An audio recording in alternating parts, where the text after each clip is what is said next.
guys, this is Jackie from Lost Voices of Jackie.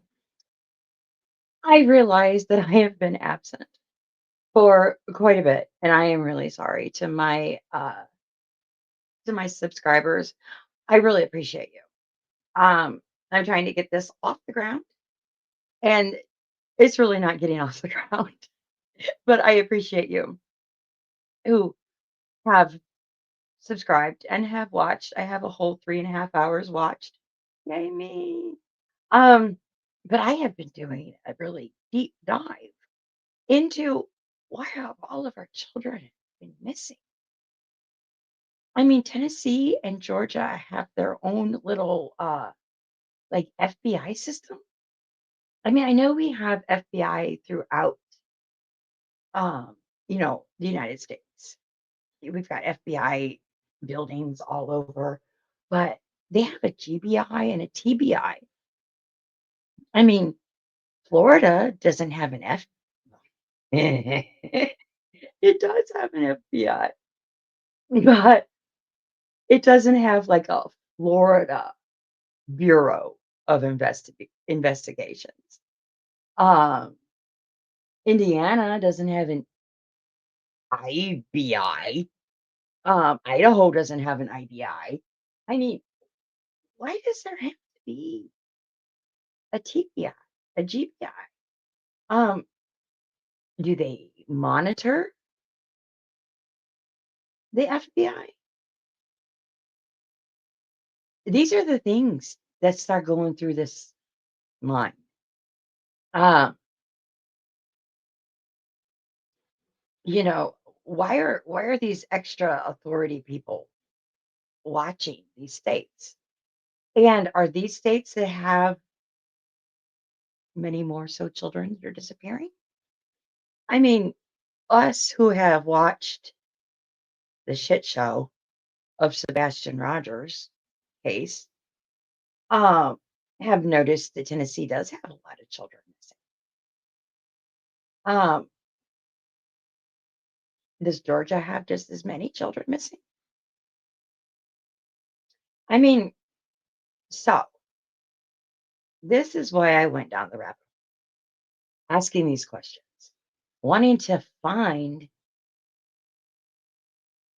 the answers, which, granted,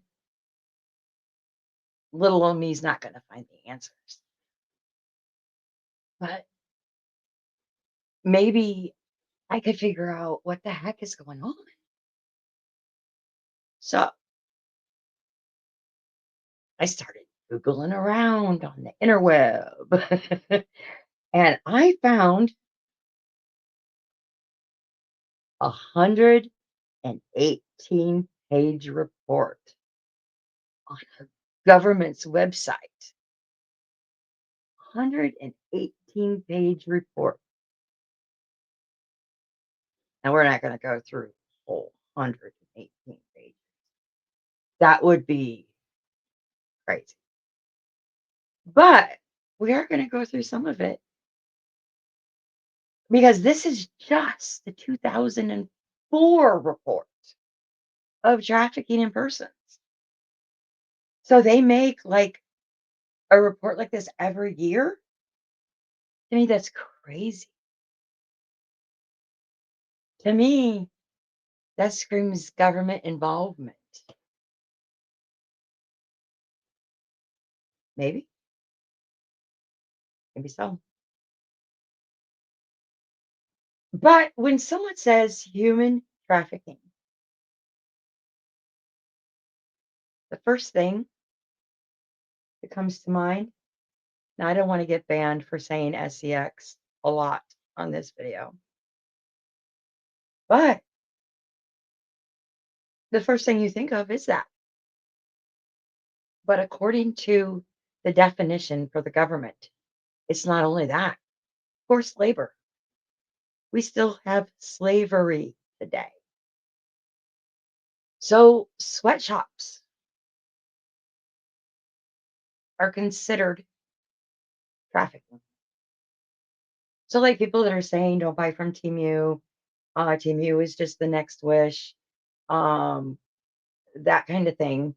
uh, those are against the law. Those are considered human trafficking. Any sort of sweatshop is, which I didn't know that that was considered trafficking. I mean, maybe I'm naive. Maybe, I'm just not caught up to the law, but I didn't realize that.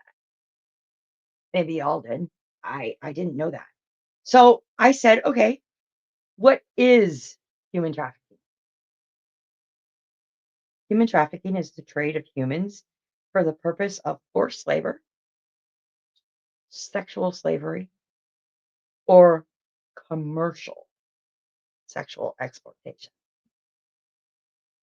So it does have to do with sex, but also forced labor. Interesting.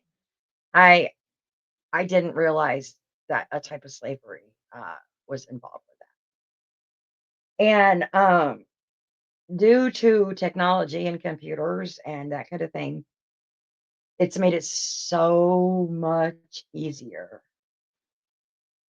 for the traffickers um,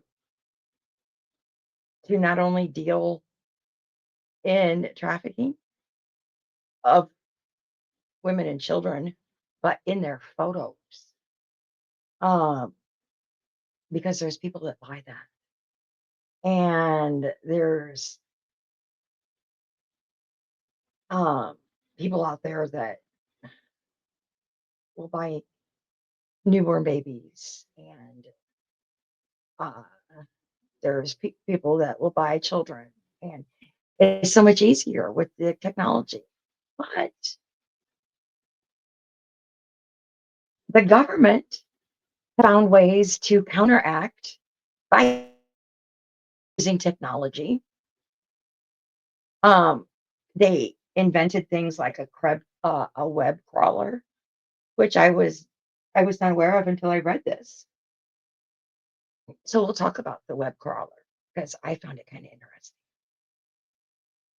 And one myth is that a lot of people think that they go out and get foreign people and bring them to the United States, whereas the majority of people are U.S. citizens that they traffic, and then they take them to um, another part of the world. Which I mean, I knew a lot of people were from the United States, but I didn't think the majority of them. Again, I must be extremely naive.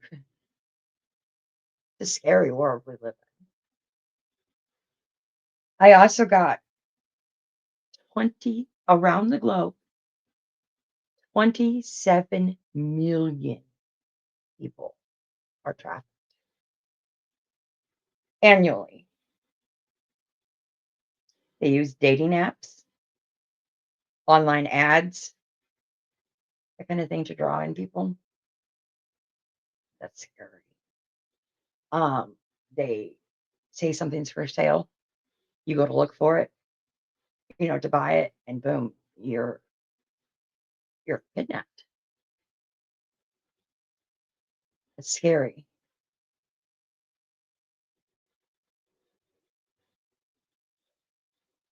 Um, so we'll go through this.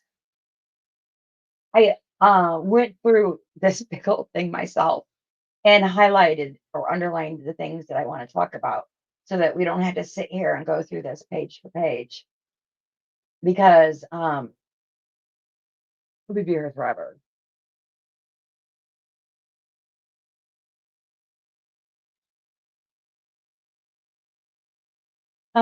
I wanted to talk about how they use the internet to advertise and sell children online for sex, advertise false jobs on social media platforms that are actually human trafficking schemes. They use crypto currency, which I didn't realize they were using cryptocurrency to transfer to other traffickers so they don't get caught with their money. And I didn't realize that either. Um, I think Trump said something about wanting to change to cryptocurrency. Um, I hope that doesn't happen. I hope we don't lose the US dollar. I'm not sure about that. Um, they advertise false jobs, and then when you go to put in your application or talk about the job, um, you get kidnapped. Um, but then anti-trafficking stakeholders are using the technology to prevent human trafficking, protect victims, and prosecute traffickers.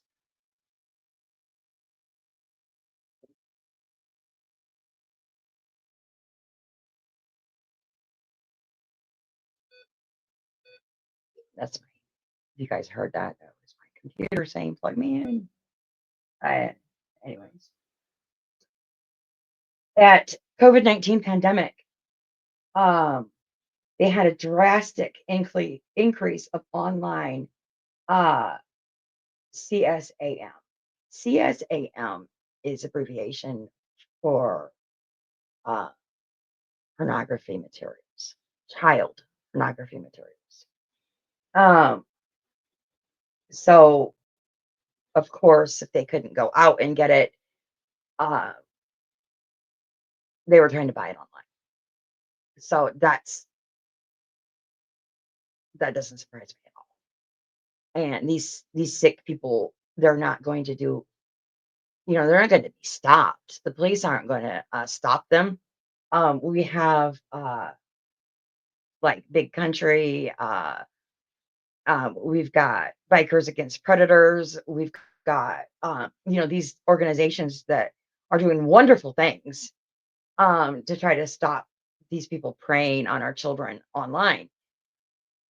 There's just not enough of them. There is so many online predators that we can't stop them. There's We have to protect our children at all costs. But like in Summer Wells' case, when the predators are the parents, what can you do? What can you do? And some of the schemes, the traffickers have continued to advance their schemes to exploit individuals using digital tools to groom, deceive, control, and exploit their victims. Some of these schemes lure individuals hundreds of miles away, including across borders, while others do not even require to leave their homes. Can you imagine being a child and being groomed and not realizing it? And you don't even have to leave your home. To me, that's just crazy. It's just crazy. Hope somebody just didn't pull up.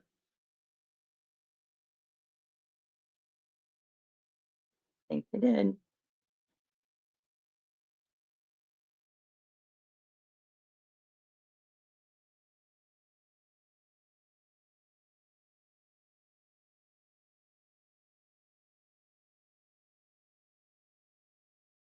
Okay. Okay. I'm sorry. Somebody stopped by. I also do t-shirts and run a business here, so they stopped by. Pick up. So yeah. So I totally forget what I'm saying. But we will move on to the next subject because I forget where I was at in my. Okay.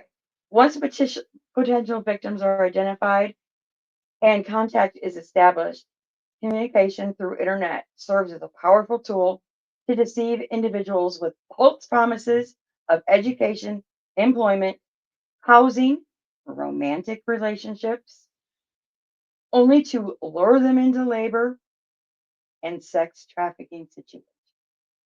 So imagine you are a single mother and you are looking for housing, employment, and you're desperate because you have to feed and house your children. And somebody offers you, hey, if you take up this management position, it comes with housing. Oh my God, this is perfect. This is a management position and it comes with housing. This is great. And so you take this position, boom, you and your children are now trafficked.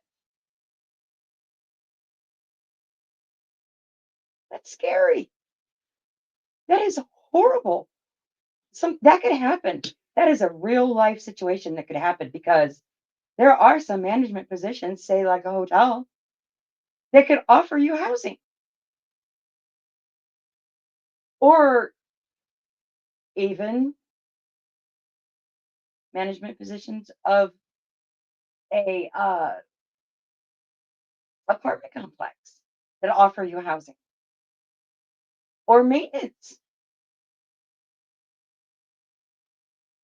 Those things can happen. And we all know about the trolls on Facebook who say, "Oh, I'm in the army and I want to get in a relationship." My father fell into that.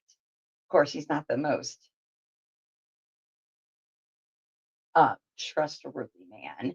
He's been through several marriages. And then he wanted to say, "This girl's been talking to me and I don't know why." Come to find out, it was a troll and she hacked his PayPal and took all of his money. I mean, come on, people. We know trolls are out there. Sorry, my microphone decided it wanted to dive bomb onto the floor. Everything just wants to act up today. So, they can create an online business website and maybe, posing as a talent recruiter. And you could go out there and they could put realistic photos. You could grab those off the internet anywhere, and put them on there. And then they really think this is an authentic modeling. And we go out there and all you got to do is go to Mulan. Gonna go to Milan, Italy for talenting, for modeling, and you're gone. You're gone.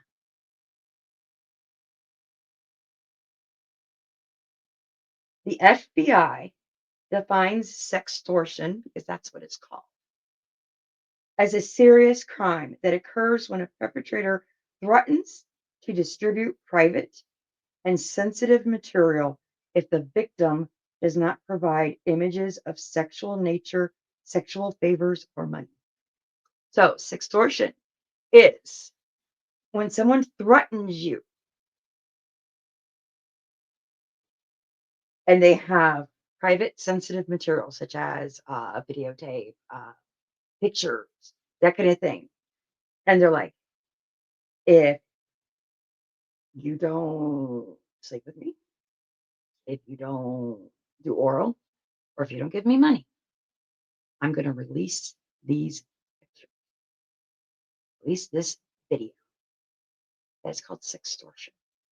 It is against the law. And it's a very serious. Now, if anyone is doing this to you and you didn't realize it is against the law, it is. It is seriously against the law. The person doing it to you will act like they are a boyfriend, and they are not. They are not. They don't love you. They're not a boyfriend. The victim, the person that it's happening to, thinks you think that you're sharing this little bedroom shot. You're sharing it to them because you love them. And then the next thing you know, they're using it against you. Don't do that. If someone says, "Hey, girl, send me a nude," send them a black photo. Say, "That's me in the dark." Don't do that. Don't do that.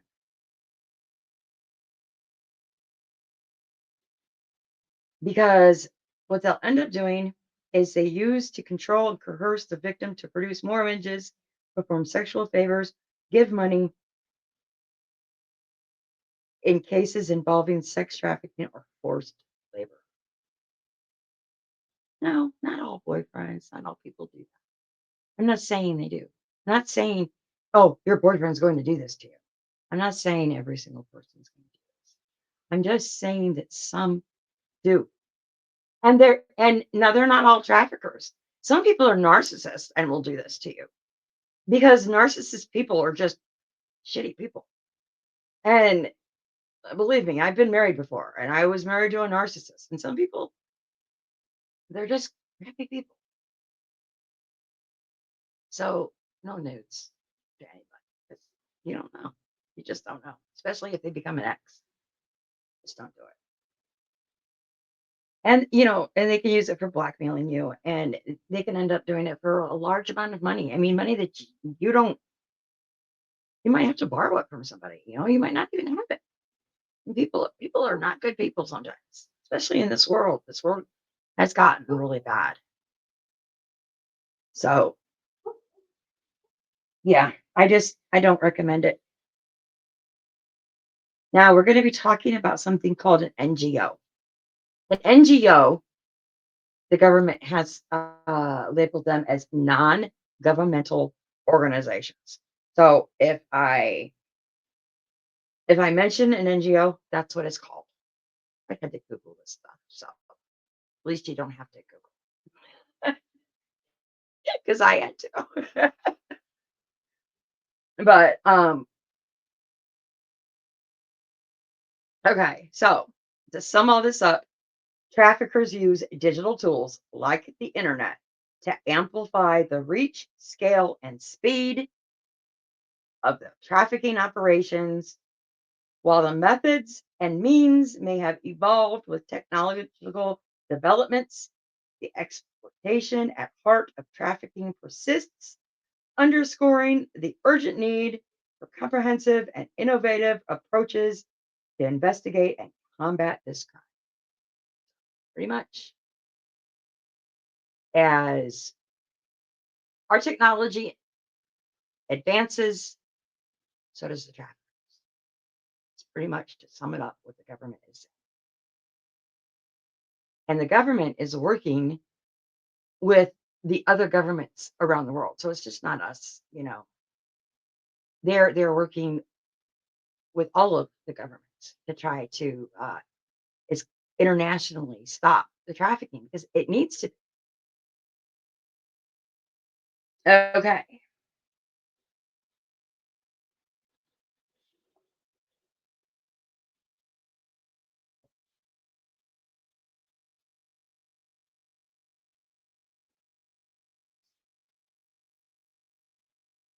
The lack of sufficient funding for research, training on traffickers' exploitation of digital tools can leave the anti-trafficking field responding reactively rather than proactively.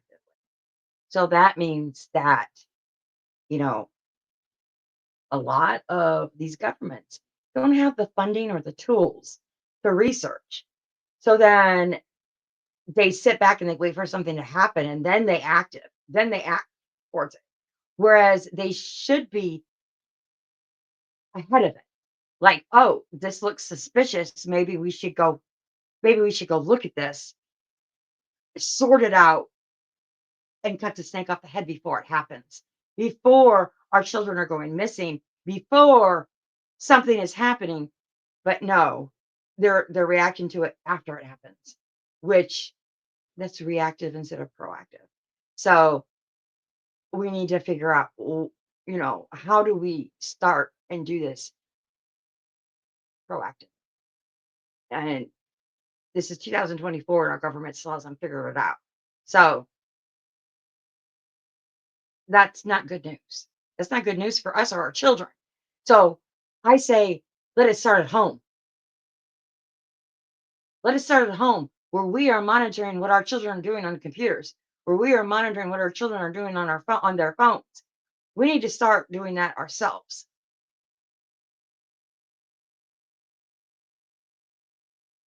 That's what I said. Whatever.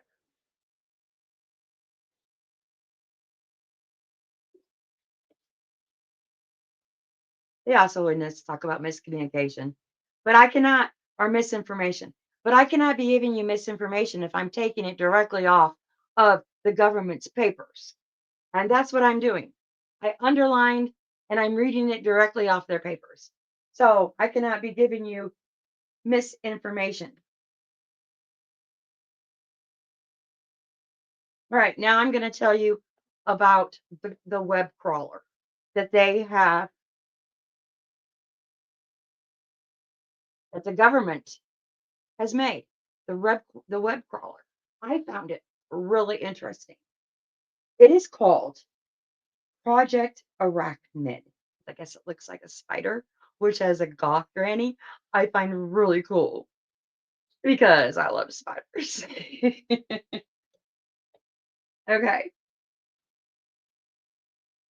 For example, the Canadian NGO, non government organization, Center for Child Protection, operates Project Arachnid, a web crawler that searches for known CSAM, which I've already told you is child pornography material. When such material is detected, C3P, the web crawler, sends a notice to the provider asking that the material be removed, which is great. The NGO Thorn also has an AI powered tool. So for once, AI is being used for good, which I love. Yay! A win for us. So the AI power tool detects the CSAM and tools that aid law enforcement in child sex trafficking investigations. Why digital investigative techniques include those that make use of AI can assist in trafficking detection, investigation, and successful prosecution.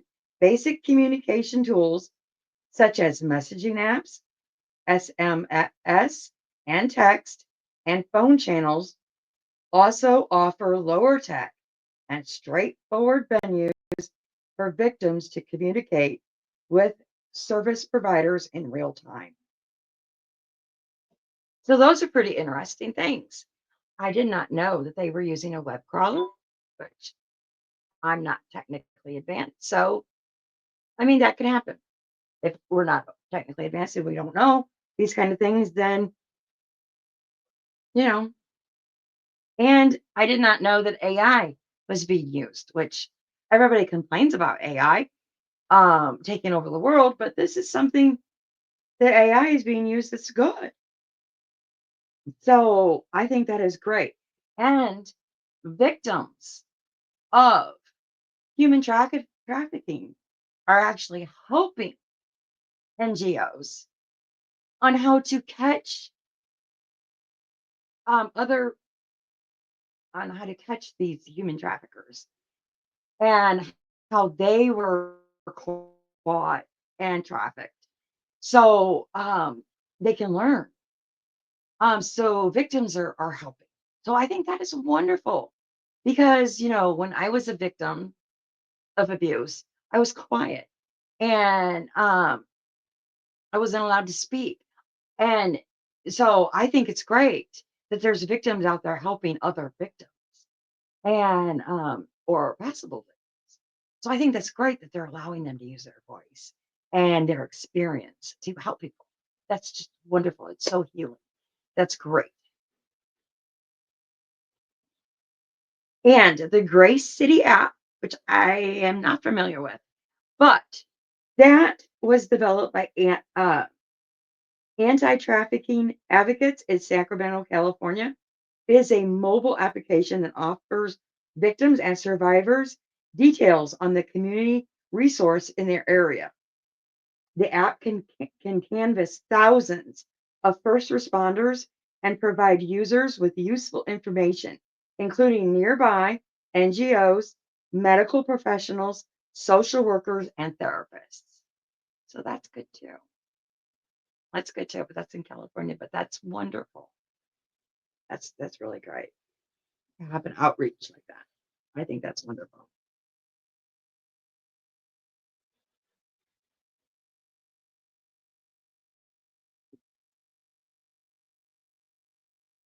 So here's another example of a global solution. It's called the Traffic Analysis Hub. So that supports a joint analysis of a large AI generated data sets. It provides partners with the ability to pool data assets to generate new insights into patterns and hotspots of trafficking incidents. Information from the traffic data or traffic analysis hub, which was developed to support with the support of IBM, is also shared with law enforcement. So actions can be taken to disrupt trafficking operations. So what I get from this is that this gathers data and information and it puts it into like a big pool. And then they're like, okay, well, like I said about Tennessee having a lot of missing kids, maybe they say, well, there's a lot of, missing and a lot of from this area. Maybe we should, send this to law enforcement and maybe they should look into this. But what if law enforcement is involved?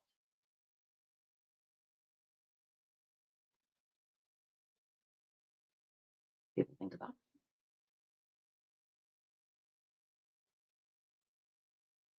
What if law enforcement is involved in the traffic?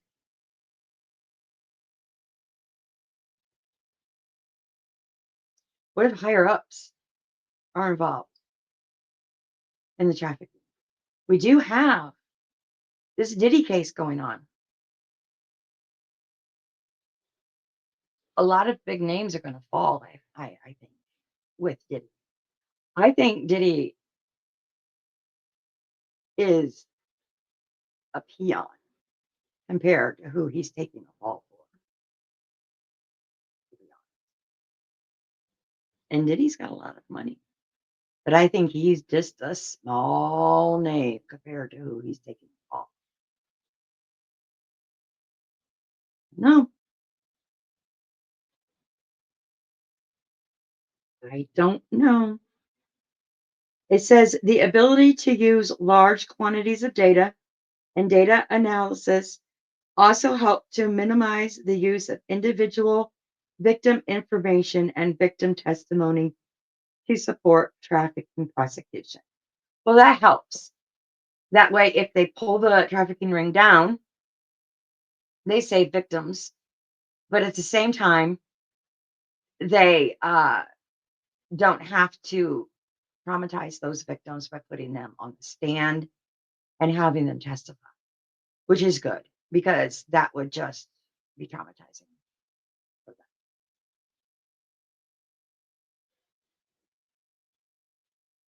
So then we're going to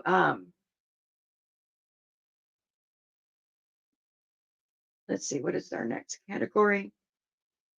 We're going to talk about the role of law enforcement.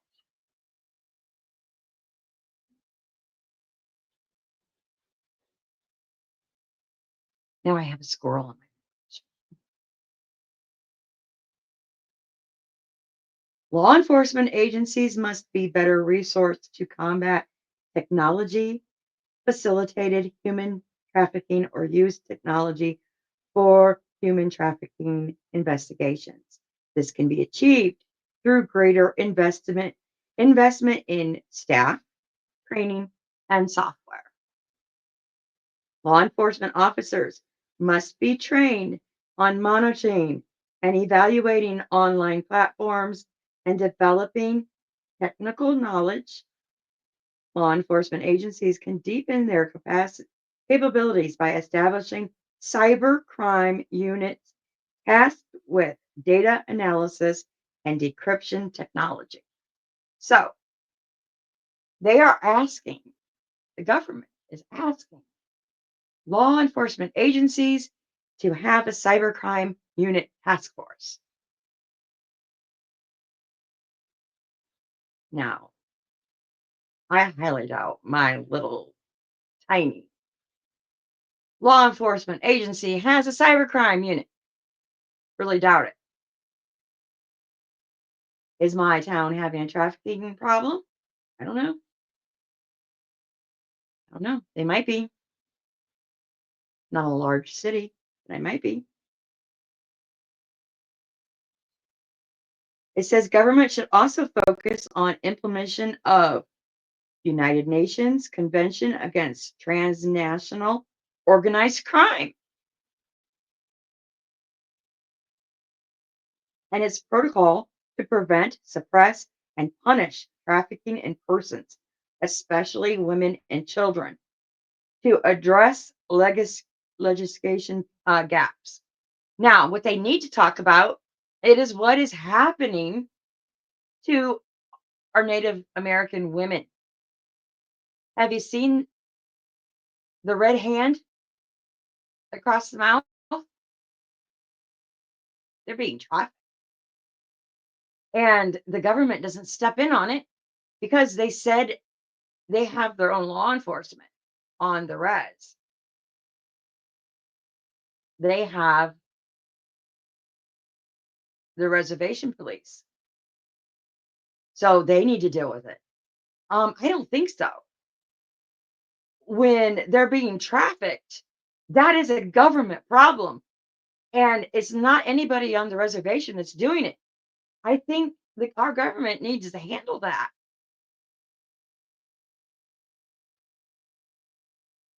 It's unbelievable that our government turns a blind eye on as many Native American women that are disappearing too. They shouldn't turn a blind eye to that.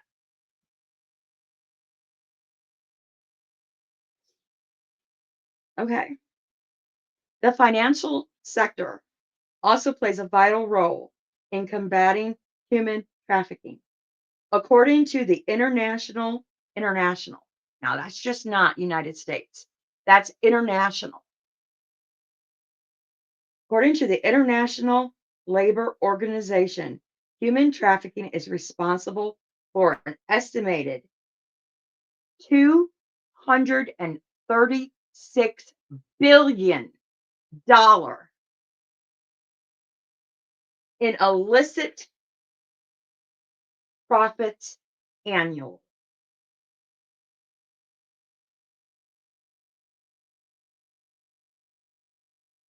Why did my papers become upside down? I do not know.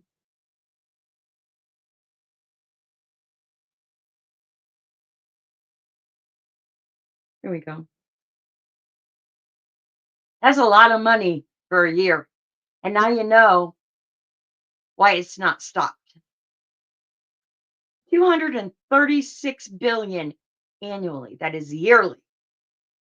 That's outrageous. All forms of currency, both traditional money, digital assets, as in cryptocurrency, can be laundered, requiring a multi-dimensional approach involving legislative measures, collaboration between justice and financial sectors, technology, technological innovations, and ethical considerations to detect their use in criminal enterprises. This is why this is a huge, huge problem in the nation. International, a huge problem. So I gotta get you a drink. It is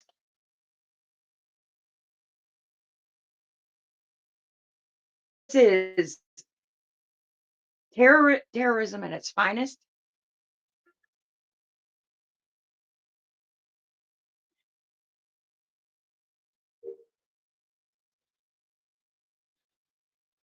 globally,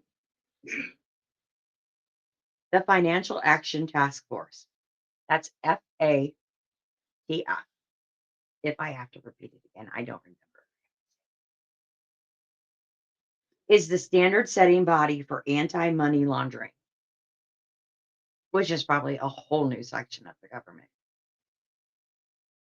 Encountering the financial terrorism, weapons, and proliferation, more than 200 countries have agreed. So, 200 countries have agreed to implement FATF recommendations, which provide guidance for member countries to identify, assess, and understand money laundering and illicit finance risks and to mitigate those risks.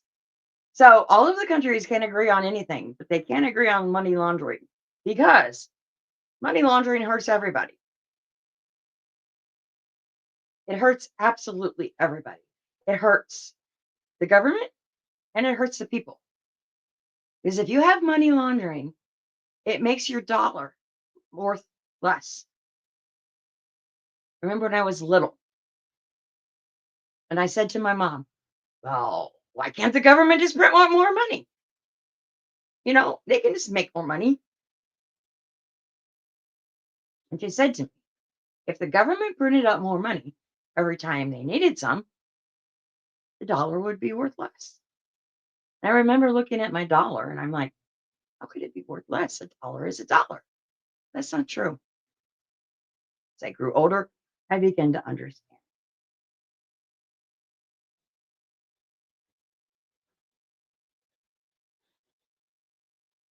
Okay, following digital financial transactions, human traffickers leave behind, people can identify broader criminal networks and make it more difficult to profit from human trafficking, which is a huge bullet point.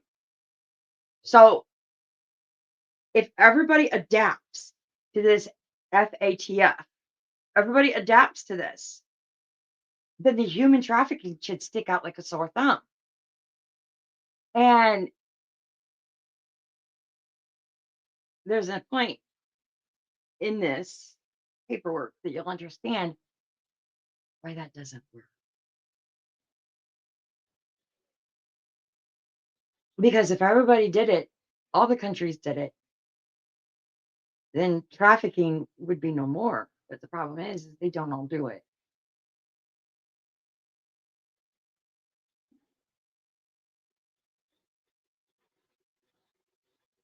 It says, for this reason, responsible innovation in technology, proactive partnerships between governments, financial institutions, law enforcement, civil society experts, including those with lived experiences, which is victims, are an important part of identity illicit financial activity associated with human trafficking and safeguarding financial systems.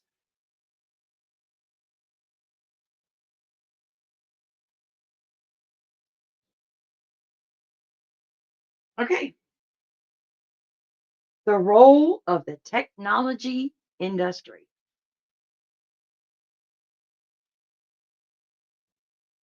Now, all of us, and I know all of us because one, I'm using technology. You are using technology because you're watching me on technology. So, the role of technology industry while providing many benefits. I mean, I found this on technology by looking up the government website. It can create environments that facilitate trafficking and other crimes, which we know. I mean, people's money gets taken, people's banks get hacked, So we all know that a lot of crime happens, but the worst thing, it creates a space for unsupervised children. Absolutely. And where we think, oh, well, Billy's just in his room on his computer playing a game. He's fine. He's in the house. He's in his room. Billy might not be because Billy is talking to somebody who says they're 13. In all reality, they're 40 and are making a play date with Billy. Yeah. So my granddaughter plays Roblox. She loves Roblox. But my daughter has it locked down where she can't talk to people. That's where you guys come in. You must lock down or supervise your children when they are on games.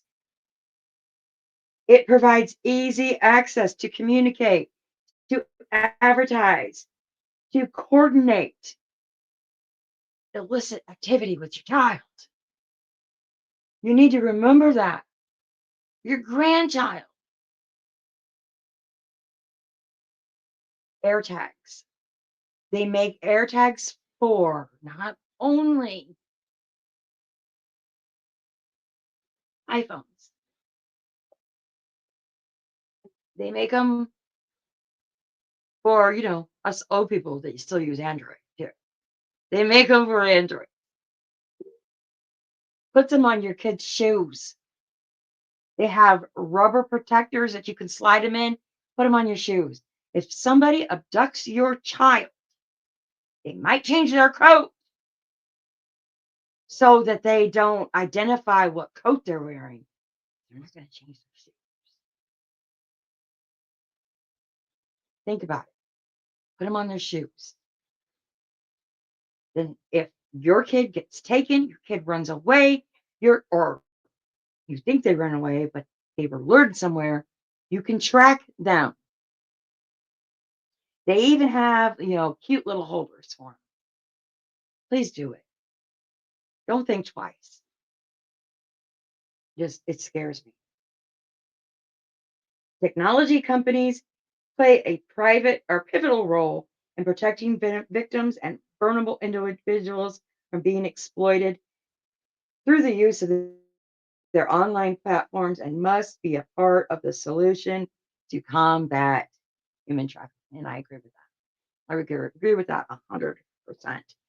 Every every company that puts out any sort of software needs to have additionally some sort of customization where you can turn off the chat, um, so that your child could play the game, whether it be Minecraft, whether it be Roblox, whatever, but so other people can't talk to them because your child should be able to play what they want and not be harassed, not be talked to, not be bothered by individuals because it's just crap. They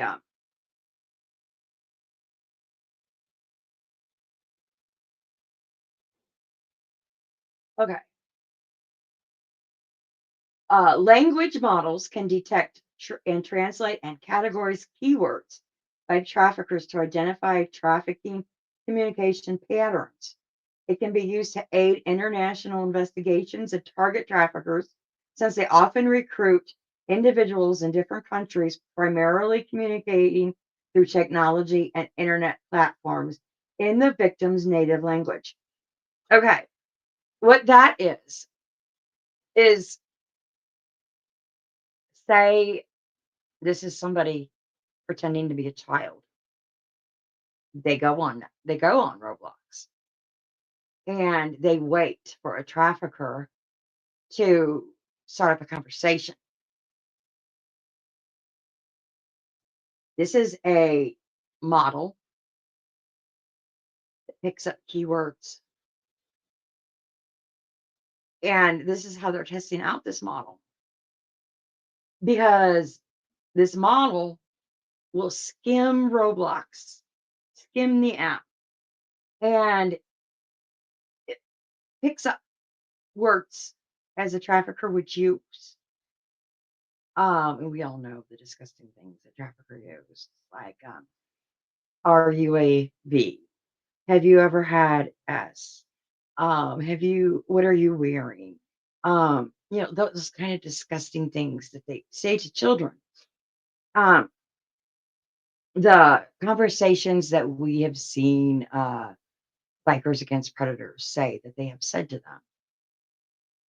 I don't know if you've ever watched Bikers Against Predators, but you really should and give them a like and see the disgusting things that these people say to them thinking that they're a child.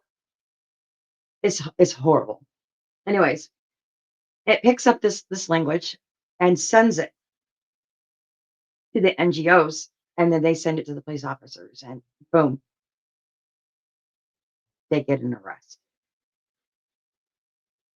As developers continue to build and enhance anti-trafficking applications for protection, prevention, or prosecution functions, they must be designed to tackle the unique challenges and scenarios that arise in the context of human trafficking because they change constantly. The scenarios, the kinds of things that they do, it changes. It changes on a daily. They think if they keep changing it up and how they do it, and okay, well, this time we did it this way. This time we used the warehouse. Next time we're going to use we're going to rent a house, and we're going to do it this way, and they won't catch us. You know, they they must be doing something right because we're not proactive. We're reactive. So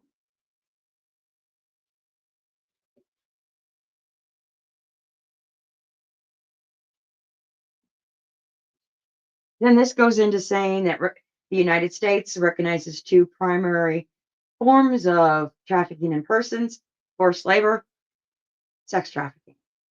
We knew that. More than 180 nations have ratified or acceded to the UN protocol to prevent, suppress, and punish trafficking in persons.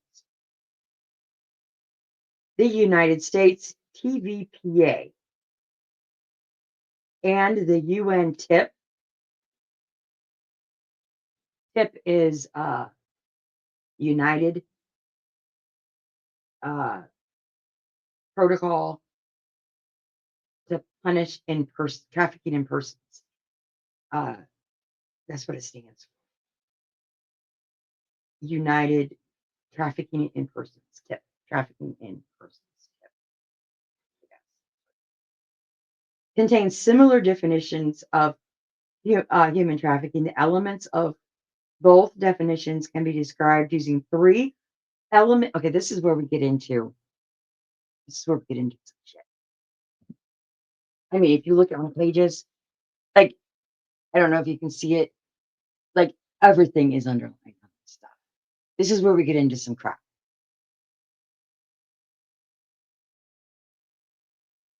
With these throughout the whole 180 nations. This covers all of what they define it as. It must fall in these three forms.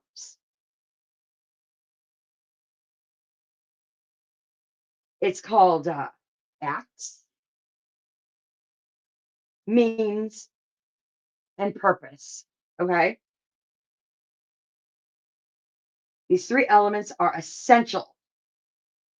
They are essential to form a human trafficking violation. Okay? Acts, means, and purpose. All right. Under forced labor, sometimes referred to as labor trafficking, that encompasses the range of activities involved when a person uses force, fraud, or coercion to exploit the labor of services of another person. The acts element, ACTS. I know it kind of sounds like I'm saying AX, but it's not. It's acts, ACTS. The acts element of forced labor is met when the trafficker recruits, harbors, transports, provides, or obtains a person for labor or services. So this is a person who's not being paid for their labor. Okay. You either clean my house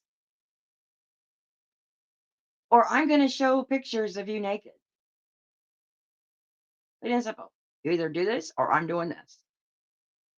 Plain and simple. The means element of forced labor includes a trafficker's use of force, fraud, or coercion.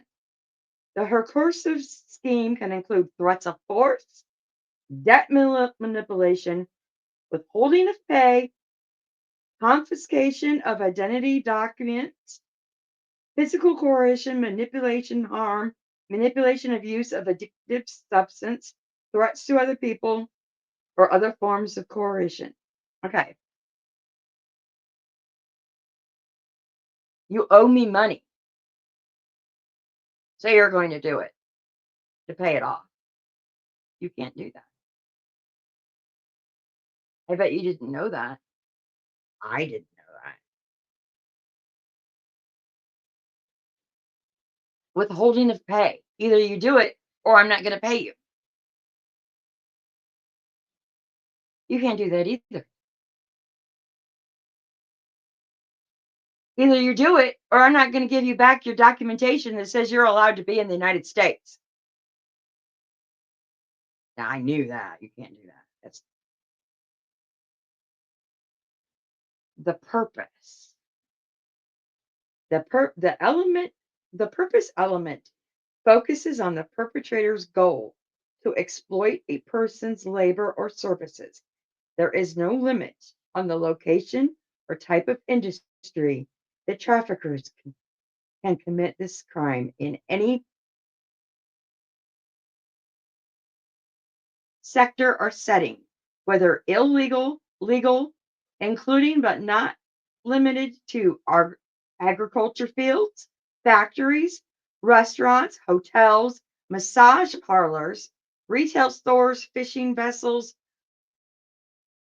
mines, private homes, or drug trafficking operations. All three elements are essential to constitute the crime of forced labor. See?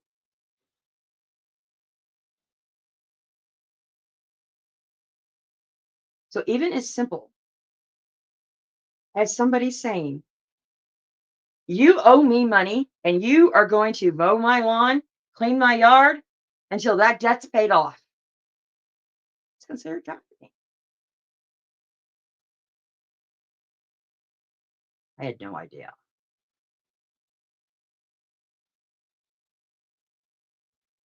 I had no idea.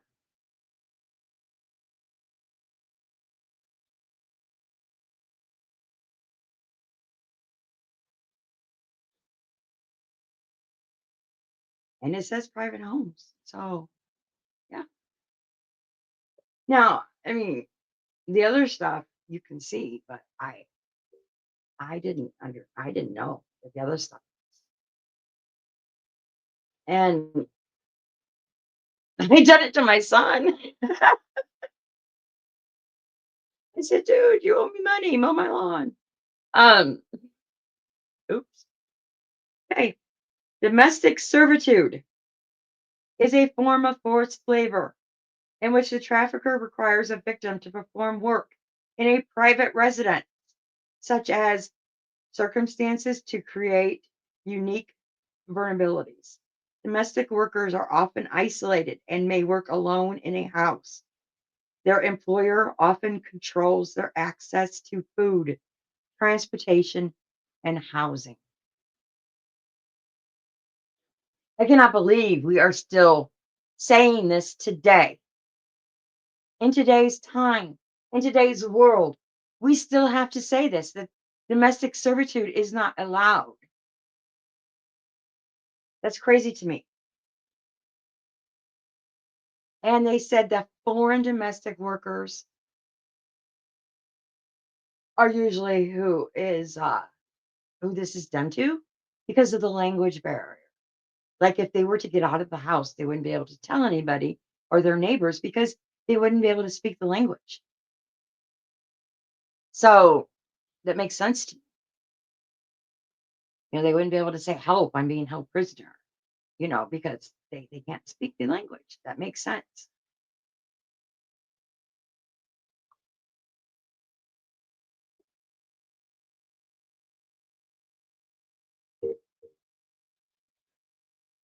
Now, forced child labor. The term forced child labor describes forced child labor schemes in which traffickers compel children to work.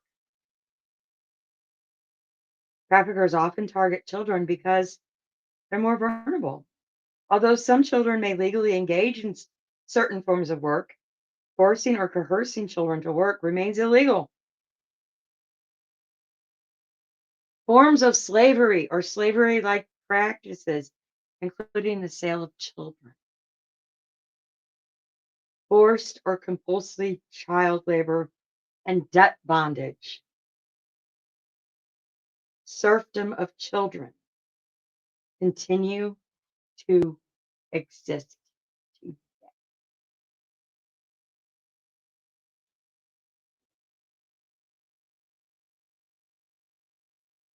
Some indicators of forced labor of a child include situations in which the child appears to be in custody of a non family member and the child works financially, benefits someone outside the child's family, or the denial of food, rest, or schooling to a child who is working.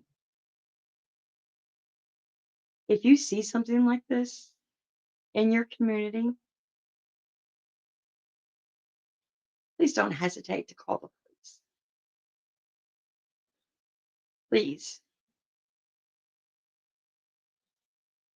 please don't.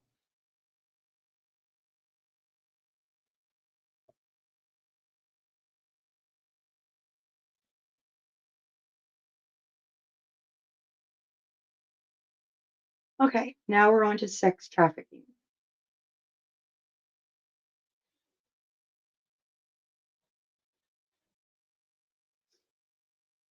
Sex trafficking encompasses the range of activities involved when a trafficker uses force, fraud, or coercion on to compel another person to engage in a commercial sex act or causes a child to engage in a commercial sex act. The crime of sex trafficking is also understood through the acts, means, and purpose framework. All three elements are required to establish sex trafficking, except with a child. Those are the means is irrelevant with a child. The acts element of sex trafficking is met when the trafficker recruits, harbors, and transports, provides, obtains, patronizes, or solicits another person to engage in a commercial sex.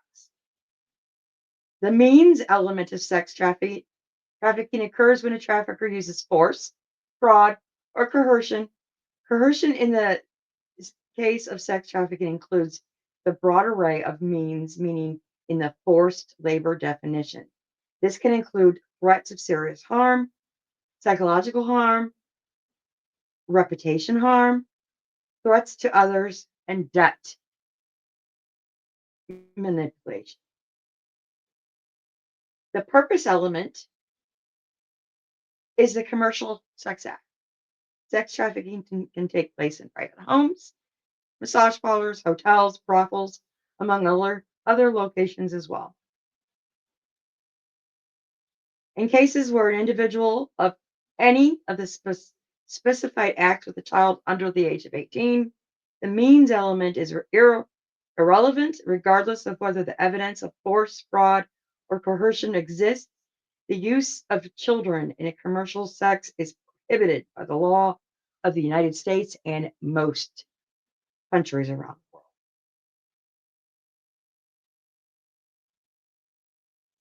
which thank God of that.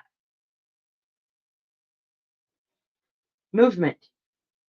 Neither US nor international law requires that a trafficker or victim move across the border for a human trafficking offense to take place, which is really good.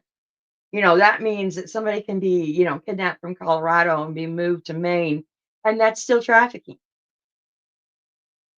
So they don't have to be, out of the country. Trafficking in persons is a crime of exploitation and coercion and not movement. Traffickers can use schemes to take that victim hundreds of miles away from their homes or exploit them in the same neighborhood where they were born. So, I mean, you can be in the same neighborhood and still be charged with trafficking.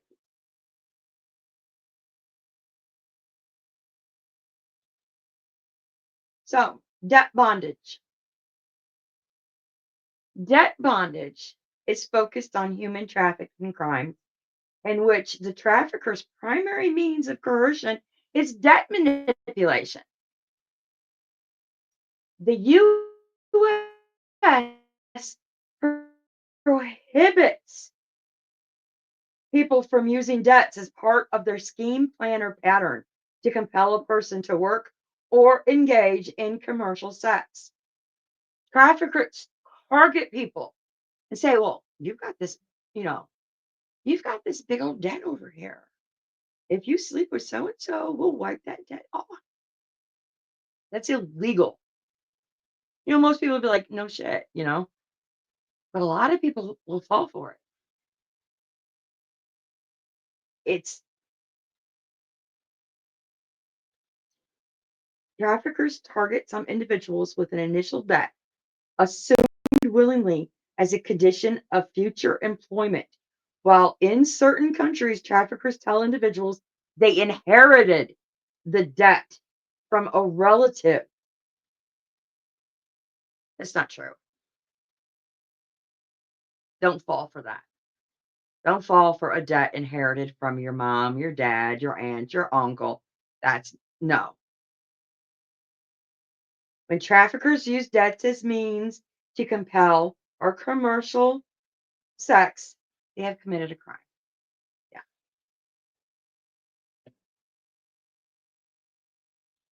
yeah, don't fall for that.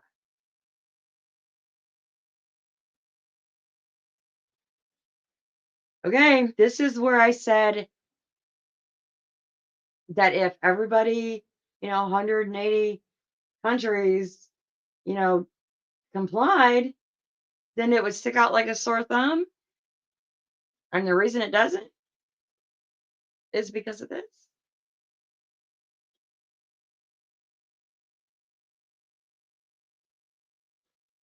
Some governments are part of the problem, directly compelling their citizens into sexual slavery or forced labor schemes. This is from our government telling us that some governments are part of the problem and putting their citizens into sexual slavery and forced labor schemes. This is directly from our government. How scary is that? From forced labor in local or national public works projects, military operations, and economically important sectors, or as part of government funded projects or missions abroad, officials use their power to exploit their nationals. To extract this work, governments coerce by threatening to withdraw of public benefits, withholding salaries, failing to adhere to limits on national service, manipulating the lack of legal status to stateless individuals and members of minority groups, threatening to punish family members or conditioning service or freedom of movement on labor or sex. In 2019, Congress amended the TVPA to acknowledge that government can also act as traffickers. That blows my mind. Congress admitted that governments are traffickers, referring specifically to a government policy or pattern of human trafficking, trafficking in government funded programs, forced labor in government affiliated medical services or other sectors, sexual slavery in government camps, or employment and recruitment of child soldiers.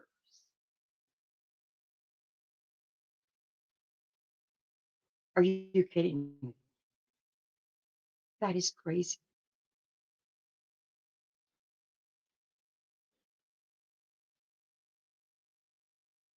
I find that outrageous that our government admitted that and didn't do anything about it.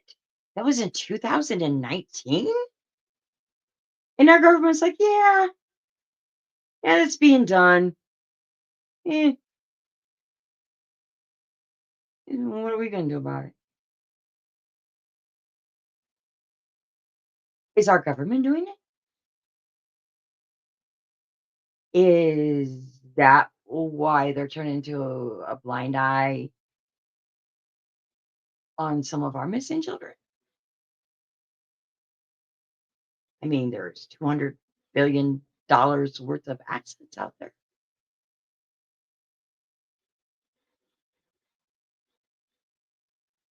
Our government likes money. Makes you think.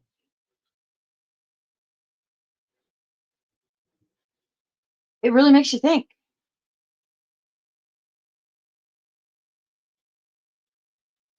If our government is admitting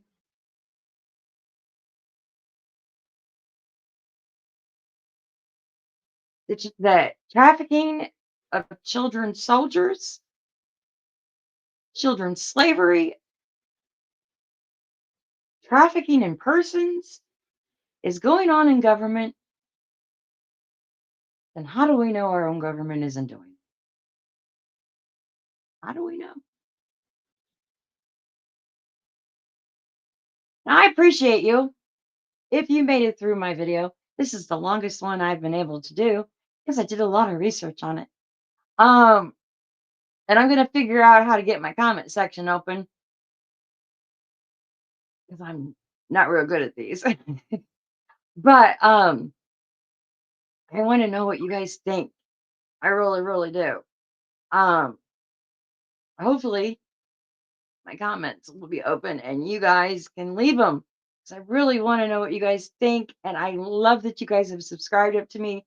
And hopefully I can get some new videos in here and uh, you guys will like them because I enjoy doing them. And I enjoy diving down the rabbit holes and figuring out what I can figure out. So let me know what you think. All right, guys.